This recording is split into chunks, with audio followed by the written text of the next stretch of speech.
Good morning, everyone. Welcome back to our online class again. We were discussing on the topic people as a resource from last 3 to 4 classes. पिछले 3-4 class से हम discuss कर रहे थे कि व्यक्ति एक संसाधन कैसे है और how we can increase that particular resource or the ability of that resource. उस संसाधन की काबिलियत को कैसे बढ़ा सकते हैं, रिसोर्स को नहीं, उस व्यक्ति को नहीं, उसकी काबिलियत को कैसे बढ़ाएं. How we can make a human being as a productive resource, किस प्रकार उसको संसाधन बना सकते हैं. उसमें हमने दो फैक्टर जो इंपॉर्टेंट पढ़े थे, होते हेल्थ और एजुकेशन. उसके बाद हमने देखा कि हेल्थ के लिए हमने क्या कुछ प्रयास किए, कितने पीएचसी गवर्नमेंट हॉस्पिटल्स को लेकर इन्फेंट मोर्टेलिटी रेट जो हमने देखी, वो कितनी लाइफ एक्सपेक्टेंसी हमने देखी कि किस प्रकार इंप्रूव हमारी कंडीशंस को दर्शा रही थी कि हेल्थ स्टेटस सुधरा है भारत में.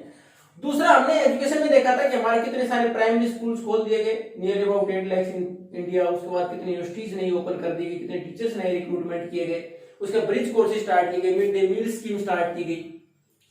तो हमारे यहाँ अलग प्रकार की शिक्षा को बढ़ावा देने के लिए टारगेट रखा गया कि हायर एजुकेशन हमारे पास 12th जो हमारी 5 ईयर प्लान हमारा कितनी हो जाएगी. तो हमने सारे टारगेट रखे थे हेल्थ और एजुकेशन दोनों को बढ़ाने के लिए. अब हमारे पास आता है कि हमारे यहाँ ह्यूमन रिसोर्स की पढ़ रहे थे, ह्यूमन रिसोर्स में भी हमारे पास एसेट कब है, व्हेन इट इज वर्किंग और व्हेन इट इज प्रोडक्टिव. हमारे पास ह्यूमन रिसोर्स तब है जब वो प्रोडक्टिव है, उत्पादन कर रहा है, देश की इकोनॉमी में सहायक है. लेकिन अगर वो हमारे पास अनएम्प्लॉयड है, यानी कोई काम नहीं है, प्रोडक्टिविटी नहीं है, तो हमारे एक लाइबिलिटी बन जाती है, बोझ बन जाता है हमारे ऊपर. तो उसी प्रकार इसमें देखना, पहले तो हम ये देखें अनएम्प्लॉयमेंट है क्या.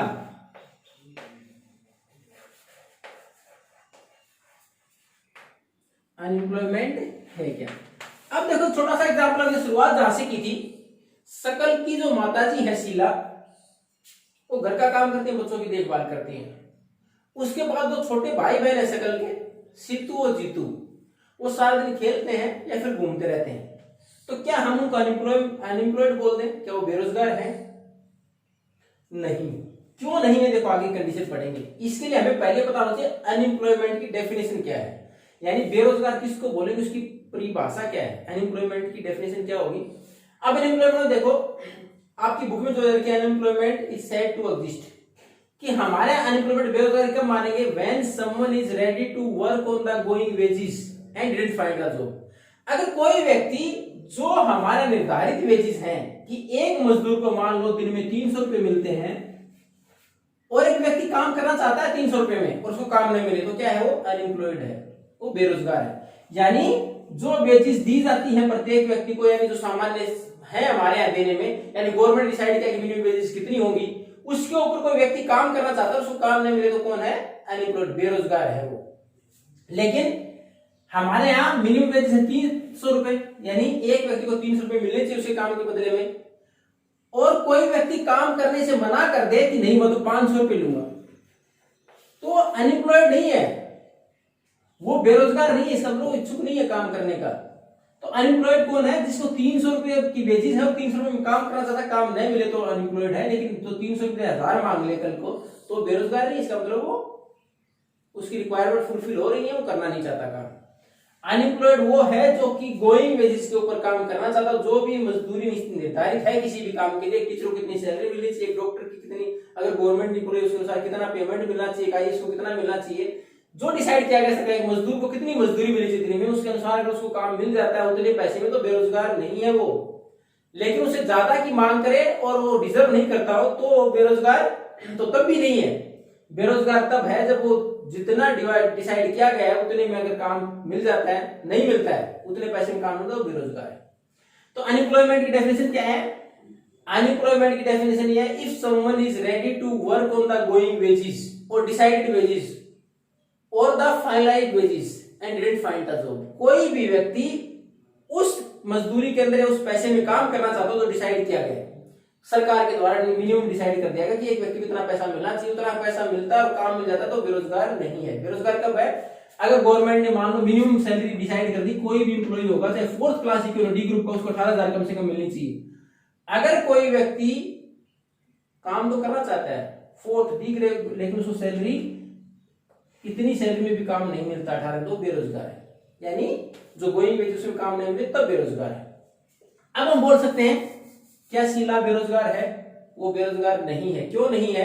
क्योंकि वो बाहर पैसे के बदले में काम करना ही नहीं चाहती, वो घर की देखभाल करेगी, यानी वो करना नहीं चाहती इसलिए बेरोजगार नहीं है। अगर वो करना चाहती और काम नहीं मिलता तो बेरोजगार होती, लेकिन वो काम करना ही नहीं चाहती तो बेरोजगार नहीं है। दूसरा, जीतू और सीतू, क्योंकि हमने बड़ा सकल की एज ही 12 साल थी, तो वो तुझसे छोटे हैं, तो इतने छोटे बच्चे को बेरोजगार थोड़े बोलो, कमाने लायक, वो तो डिपेंडेंट है, वो तो निर्भर है अपने पेरेंट्स के ऊपर। अब आप लोगों को बेरोजगार थोड़े बोल सकते हैं हम, क्योंकि अभी आपकी उम्र नहीं हुई है कमाने की। जैसे ही आप सर्वाइवल के लिए आप अर्न करना शुरू करने की एज में होंगे, जो कि हमारे यहाँ भारत में क्या है 15 ऑनवर्ड्स है, 15 कम से कम 15 साल है, 14 साल से ऊपर हो। 14 साल की हमने देखा किसमें देर की है हमारी, हमें राइट अगेंस्ट एक्सप्लॉइटेशन देके 14 साल से छोटे बच्चे से हम कोई भी किसी इंडस्ट्रीज वगैरह में, आजकल तो होटल्स वगैरह में काम नहीं करा सकते, यानी 14 साल से ऊपर है तो ही बच्चा काम करने के लायक है, तब उस बेरोजगारी में काउंट करेंगे। लेकिन इससे छोटी उम्र के बच्चों को हम बेरोजगारी में काउंट नहीं करेंगे। यानी सीतू और जीतू इसलिए नहीं काउंट होंगे क्योंकि उनकी उम्र छोटी है। शीला इसलिए अनएम्प्लॉयड बेरोजगार नहीं है क्योंकि वो काम करना नहीं चाहती। मैंने पहले बताया कि कोई व्यक्ति अगर काम करना नहीं चाहता गोइंग वेजेस पर, तो बेरोजगार नहीं है। वो बेरोजगार तभी है जब वेजेस जो डिसाइड किए गवर्नमेंट पर काम करना चाहता है काम ना मिले, तो बेरोजगार है। अब हमारे पास इसकी बेरोजगारी भी अलग अलग प्रकार है, वो देखें किस प्रकार। अगर हम गांव की बात करें तो हमारे पास दो प्रकार की एम्प्लॉयमेंट, दो प्रकार की बेरोजगारी है, सीजनल एंड डिसगाइज। अब बेटा देखो वापिस ध्यान से, अब वापिस थोड़ा ध्यान से देखो। पहले हमने अनएम्प्लॉयमेंट की डेफिनेशन तो पढ़ ली, if someone is going to work on the, if someone is ready to work on the going wages, अगर कोई व्यक्ति जो वेजेस डिसाइड उस पर काम करने को तैयार है, and didn't find the job, उसको काम नहीं मिले तो बेरोजगार है। अब सीजनल में क्या है, ये हमारे देखा रूरल का मतलब गांव में मतलब ज्यादातर लोग किसमें है, खेती में जुड़े हुए हैं, तो खेती में इस प्रकार की बेरोजगारी सीजनल पाई जाती है। किस प्रकार पाई जाती है, देखो हमारे पूरे के पूरे 12 महीने में खेती नहीं होती। आप अपने आसपास देखते हो कई बार अप्रैल में जैसे ही हमारी रबी की सीजन की कटाई हो जाती है, मई जून में ज्यादातर खेतों में फसलें नहीं होती, यानी वो 1.5, 2, 2.5 महीने जो भी है सीजनल अनएम्प्लॉयमेंट हो गया, रोजगार नहीं मिला किसान को, या उस लेबर को जो किस किसान के यहाँ काम करता है, यानी एग्रीकल्चर लेबर, उसको काम नहीं मिला। दूसरा, एग्रीकल्चर लेबर है, खेती के अंदर मजदूर का काम करने वाला व्यक्ति, उसको काम कब मिलेगा, या तो अगर मान लो धान वगैरह खेती में तो ड्यूरिंग स्विंग, वो पौधे लगाते समय, या फिर जब घास हो जाती विडिंग, खरपतवार निकालते समय, या फिर हमारे यहाँ लास्ट में हार्वेस्टिंग, कटाई और निकालते समय, और इसके बीच में जो समय आएगा उसमें वो बेरोजगार है, उनको काम नहीं मिलेगा। वो कौन सा, सीजनल, यानी सीजन के अनुसार जिसको काम नहीं मिले वो सीजनल अनएम्प्लॉयमेंट है, और ज्यादातर हमारे खेती में, गांव में और खेती में पाया जाता है। दूसरा हमारे पास गांव के अंदर खेती में दूसरा कौन सा, डिस्गाइज। डिस्गाइज का मतलब होता है छिपी हुई, जो दिखाई ना दे डायरेक्ट, तो डिस्गाइज छिपी हुई जो डायरेक्ट दिखाई ना दे। तो अब ये किस प्रकार होती है, देखो हमारे यहाँ लगभग 60% पॉपुलेशन खेती के अंदर काम करती है, और बहुत सारे ऐसे खेत हैं जिसमें कि सफिशिएंट प्रोडक्शन नहीं होता फैमिली के अनुसार। मान लो किसी के पास 1 एकड़ जमीन है और उस घर में 5, 6 या 8 मेंबर हैं, तो उनका पेट नहीं भर सकता उन 5 मेंबर का इसमें। लेकिन वो काम, जब तक वो बाहर काम नहीं करना चाहते या नहीं कर पा रहे हैं, नहीं मिल रहा है, तब तक वो यहाँ काम कर रहे हैं। हमें लग तो रहा काम कर रहे हैं, हमें वो काम करते हुए दिखाई दे रहे क्योंकि वो खेत में जाते हैं सारे, यानी वो 1 एकड़ खेत है उसके अंदर सारे काम करने जाते हैं। जो भी काम होता है, सोइंग का है, हार्वेस्टिंग का है, इरिगेशन का है, वीडिंग का है, सारा काम कर रहे हैं। हमें लगता है तो काम तो कर रहे हैं, यानी एम्प्लॉयड तो है, काम तो मिला हुआ उनको, लेकिन एक्चुअली एम्प्लॉयमेंट नहीं है। क्यों नहीं है, देखो अगर मान लो आपके पास 1 या 2 एकड़ जमीन है, मान लो 2 एकड़ जमीन है, उसके अंदर 5 आदमी काफी हैं, 5 मेंबर्स आर एनफ, यानी 5 व्यक्ति आराम से मिलकर उस 2 एकड़ में खेती कर सकते हैं। कोई प्रोडक्शन करना है 5 आदमी आसानी से कर सकते हैं। लेकिन उस खेत में अगर 3 व्यक्ति लगे हुए हैं, 3 व्यक्ति और जोड़ दिए हमने, यानी 8 हो गए टोटल, प्रोडक्शन तो नहीं बढ़ेगा क्योंकि खेत की जो लिमिट थी वो तो है, उतनी ही रहेगी। अब ऐसा थोड़ी कि आदमी बढ़ाने से प्रोडक्शन बढ़ जाएगा। अगर एक खेत में हमने बीज, खाद सब कुछ डाल दिया, 5 लोग उसकी हार्वेस्टिंग आसानी से कर सकते हैं, उसकी विडिसाइड वीडिंग आसानी से कर सकते हैं, अगर 3 और 2 दिन जल्दी तो हो जाएगा वो काम, लेकिन प्रोडक्शन थोड़े बढ़ जाएगा, प्रोडक्शन तो उतना ही रहेगा, फसल तो उतनी ही रहेगी। तो ये 3 व्यक्ति एक्स्ट्रा हैं, यानी 5 जितना प्रोडक्शन करते हैं, प्रोडक्शन तो उतना ही होगा, लेकिन बटेगा कितने में? अगर 8 लगे तो 8 में। अगर परिवार में 8 मेंबर है तो 5 के लायक काम था, 8 लगे हुए तो बटेगा तो 8 में, यानी 3 अनावश्यक है, ये 3 नहीं होते तो प्रोडक्शन उतना ही होता और उतना प्रोडक्शन के हिस्से में ज्यादा आता। तो ये 3 क्या है? ये डिसगाइज्ड अनएम्प्लॉयड है, यानी ये बेरोजगार तो है लेकिन दिखाई नहीं दे रहे। क्यों दिखाई नहीं दे रहे? क्योंकि काम करते हैं इनके साथ मिलकर काम कर रहे हैं, तो ऐसा लग रहा है काम तो कर रहे हैं लेकिन प्रोडक्टिविटी नहीं है, प्रोडक्शन तो नहीं बढ़ा। तो ये अनएम्प्लॉयड है, लेकिन अनएम्प्लॉयड कैसे हैं? डिसगाइज्ड, यानी दिखाई नहीं, छिपी हुई बेरोजगारी, दिखाई नहीं देती खेती के अंदर। यानी एक खेत जिसमें रिक्वायरमेंट 2 की हो और 5 लगे हैं तो 3 अनएम्प्लॉयड है, 2 की बजाय 3 लगे तो 1 अनएम्प्लॉयड है, लेकिन कैसा अनएम्प्लॉयड है? वो डिसगाइज्ड, छिपी हुई बेरोजगारी है वो। तो सीजनल तो किसी पार्टिकुलर मौसम में काम न मिले, और डिसगाइज्ड वो जहां जरूर से ज्यादा मैन पावर लगी उसकी प्रोडक्टिविटी नहीं है, वो डिसगाइज्ड अनएम्प्लॉयमेंट है। वो लग तो रहा है काम कर रहे हैं। इसका उल्टा होता है ओपन अनएम्प्लॉयमेंट। ओपन अनएम्प्लॉयमेंट में क्या होता है? साफ साफ दिखाई देता है। अब कोई भी व्यक्ति बाहर, आप कहीं गली से निकले गांव में या फिर आपके यहाँ शहर में, तो वहां आराम से कहीं नुक्कड़ के ऊपर बैठे ताश खेल रहे हैं, साफ पता है वो काम नहीं मिला, आराम से ताश खेल रहे हैं, ओपन अनएम्प्लॉयमेंट है। देखो बेरोजगारी, बेचारे बैठ के ताश खेल रहे हैं, ये तो ओपन अनएम्प्लॉयमेंट है। रोजगार, एक व्यक्ति घूम रहा है काम ढूंढने के लिए, नहीं मिल पा रहा है उसको, ओपन अनएम्प्लॉयमेंट। आपको दिखाई दे रहा है उसको काम नहीं मिला हो, कहीं खाली बैठा हो, घूम के आ रहा है, लेकिन इसमें दिखाई नहीं दे रहा, लग रहा है खेत में काम तो करे लेकिन प्रोडक्टिविटी नहीं है। ये अनएम्प्लॉयमेंट तो ये भी है, लेकिन ये डिस्गाइज है। और जो व्यक्ति खुले तौर पर उसको कहीं काम नहीं मिल रहा और हमारे सामने, वो क्या? ओपन है, ओपन अनएम्प्लॉयमेंट। तो अनएम्प्लॉयमेंट हमारे यहाँ अगर गांव की बात है किस प्रकार का? 2 प्रकार का, सीजनल और डिस्गाइज। सीजनल में जो किसी पार्टिकुलर मौसम में काम नहीं मिले, यानी किसी फसल के हार्वेस्टिंग के बाद बीच में समय निकल जाए। दूसरा, जो एग्रीकल्चर लेबर है, जो मजदूर का काम करता है खेती के अंदर, वो क्या करेगा?